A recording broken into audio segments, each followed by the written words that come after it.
क्या आपने कभी सोचा है कि सड़क किनारे भीख मांगने वाला कोई इंसान करोड़पति हो सकता है, जिन्हें हम रोज गरीब, लाचार और बेसहारा समझते हैं। उनमें से कुछ ऐसे भी हैं जिन्होंने भीख मांगते मांगते इतना पैसा जोड़ लिया कि वो कई पढ़े लिखे लोगों से भी ज्यादा अमीर बन गए। चलिए जानते हैं दुनिया के 5 सबसे अमीर भिखारियों की हैरान कर देने वाली कहानियां। मिलिए भारत जैन से, जिन्हें माना जाता है भारत का सबसे अमीर भिखारी।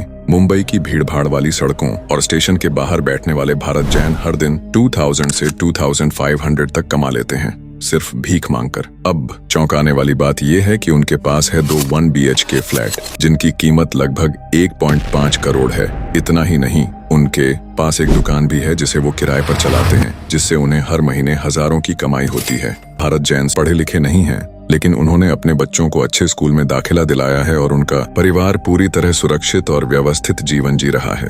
लोगों ने उन्हें कई बार समझाया कि वो ये काम छोड़ दें, लेकिन शायद भीख मांगना ही उनका तरीका बन चुका है। एक भिखारन जिसने पूरी जिंदगी फटे कपड़ों में गुजारी, लेकिन जब मरी तो करोड़ों की मालकिन निकली। ये है सऊदी अरब की ईशा की चौंका देने वाली कहानी। ईशा सऊदी अरब के जेद्दाह शहर की एक आम सी दिखने वाली भिखारन थी। वो रोजाना मस्जिदों और बाजारों के बाहर बैठती थी, लोगों से भीख मांगती थी और लोग उसे दया से पैसे दे देते थे। लेकिन उसकी मौत के बाद जब पुलिस ने उसके घर की तलाशी ली तो जो सामने आया वो हैरान कर देने वाला था। उसके छोटे से घर में मिले गहनों से भरे बक्से, अलग अलग देशों की करेंसी, बैंक अकाउंट्स में लाखों रियाल और सबसे चौंकाने वाली बात, 4 इमारतों की मिल्कियत के कागज। जी हाँ, जो महिला जिंदगी भर सड़कों पर बैठकर भीख मांगती रही, वो असल में करोड़पति थी। ईशा की कहानी एक रहस्य बनकर रह गई। क्या वो लालच में भीख मांगती रही या उसकी कोई मजबूरी थी? जो भी हो, ये सच है कि दुनिया को जो दिखता है वो हमेशा सच्चाई नहीं होती।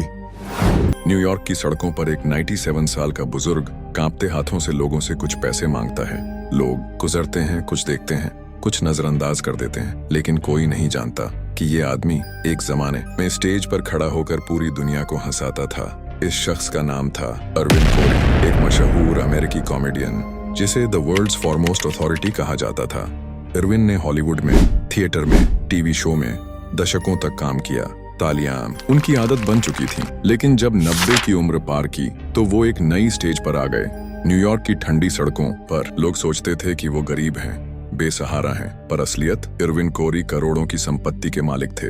वो सड़क पर इसलिए आए ताकि जो पैसा भीख में मिलेगा वो सीधे जरूरतमंद बच्चों के लिए दान कर सकें। उनका कहना था, जब सरकार बच्चों का पेट नहीं भर सकती तो मैं क्यों चुप बैठूं। वो रोज बैठते थे, ना कैमरों के लिए, ना शोहरत के लिए, बस इंसानियत के लिए। अरविंद कोरी ने साबित कर दिया, असली इंसानियत मंच पर नहीं, सड़कों पर मिलती है। तो अगली बार जब किसी बूढ़े भिखारी को देखो, हो सकता है वो किसी का मसीहा हो जो बस खामोशी से अपना काम कर रहा हो।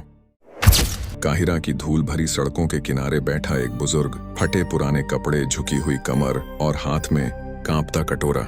उसका नाम था मासू। सालों से लोग उसे एक साधारण भिखारी समझते थे। कोई रोटी देता, कोई कुछ सिक्के, और वो चुपचाप सिर झुका कर ले लेता। लेकिन एक दिन अचानक उसकी तबीयत बिगड़ गई और उसे अस्पताल ले जाया गया। वहीं जब डॉक्टर्स और पुलिस ने उसकी जांच की तो एक ऐसा सच सामने आया जिसने सबको हिलाकर रख दिया। मासू करोड़ों की संपत्ति का मालिक था, बैंक बैलेंस, जमीन और दस्तावेजों का ढेर, लेकिन उसने सब कुछ छोड़ सड़कों को अपना ठिकाना बनाया हुआ था। शायद वो दुनिया से कुछ कहना चाहता था, शायद वो इंसानियत को परख रहा था, या शायद वो खुद को सजा दे रहा था किसी पुराने गुनाह की।